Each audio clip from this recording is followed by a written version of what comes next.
It's funny how you don't realize how fast you're going until the world forces you to slow down. 7 months of feeding Bowie gave my brain a beating when it came to being okay with sitting instead of doing. And it's been 6 months since I shared with you our move. I didn't realize it would take me so long to create a routine, to rediscover who I am in this season and what I want to share online. One of my favorite YouTubers, Hey Claire, recently shared in her video that she didn't expect to go away for 5 years. And I really feel that. I've been trapped between wanting to share every moment and not wanting to share anything. Our decision to keep our children's faces from the internet is more limiting than I thought because in truth, we're always together.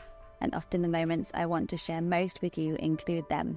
But it's a decision we're not going back on and simply means I need to learn how to share without showing them. So this is my quiet catch-up vlog.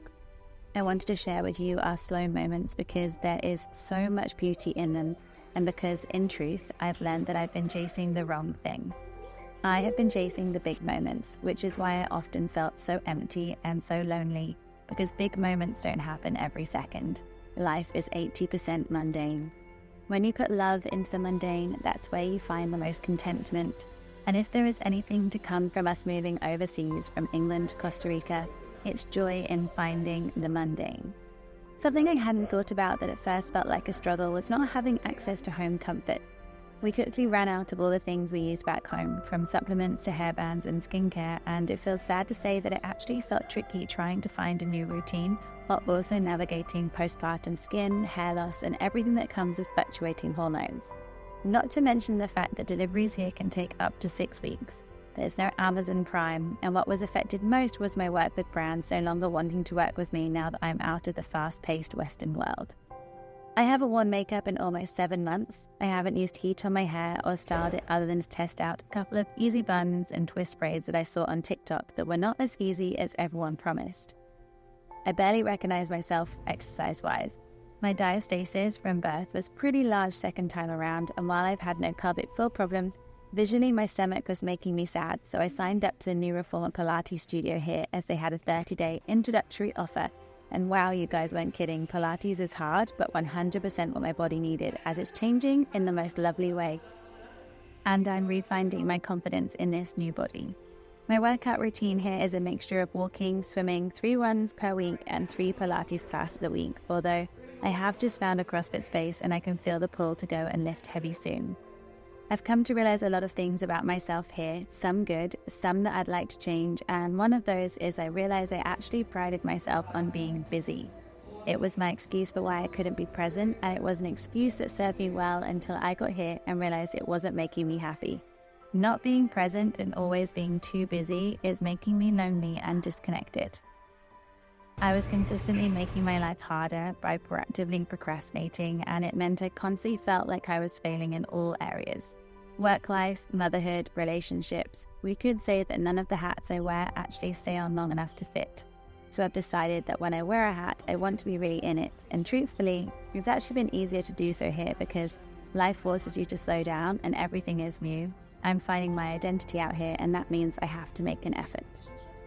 I'm making friends. In fact, I've met some incredible people and even had a birthday party with 2 of my new friends hosting a wine and paint party for me on the beach. It's amazing how people you've only just met can understand you so quickly.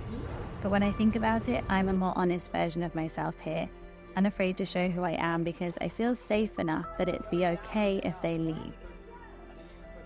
Jax is doing wonderful. When I look at photos of her from before we moved, she is almost unrecognizable. She's full of imagination and confidence. She's lost her fear of things, and while she has grown up dramatically since starting school, gaining a brother and moving overseas, she has also regressed to being more of a child out here. More nature and less technology definitely helps that.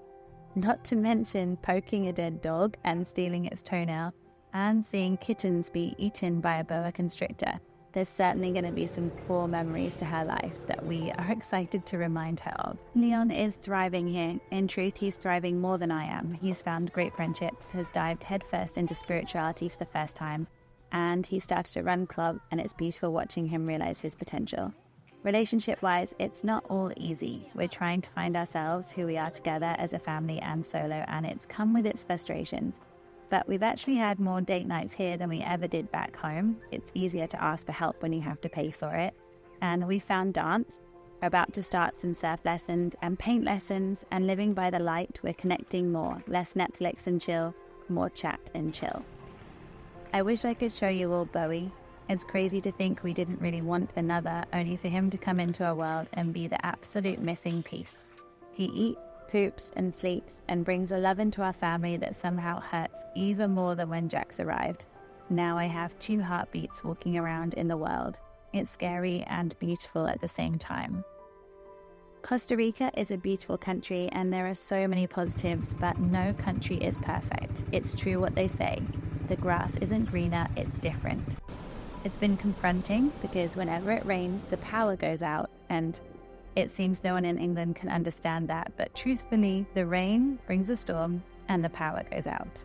We were also without water a lot during dry season, and having less help from family and friends, nurseries and schools means we have to surrender and stop when life isn't playing ball.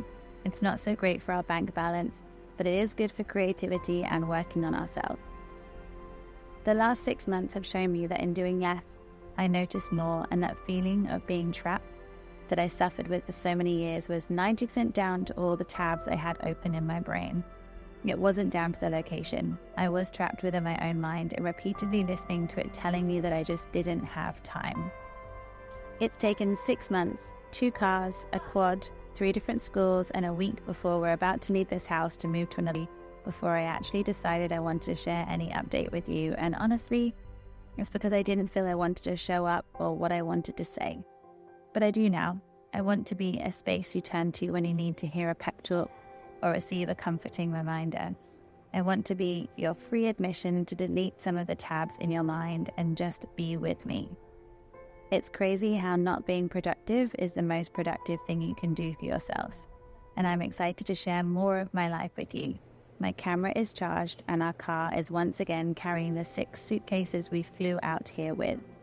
Ready to try a new home. See you next week.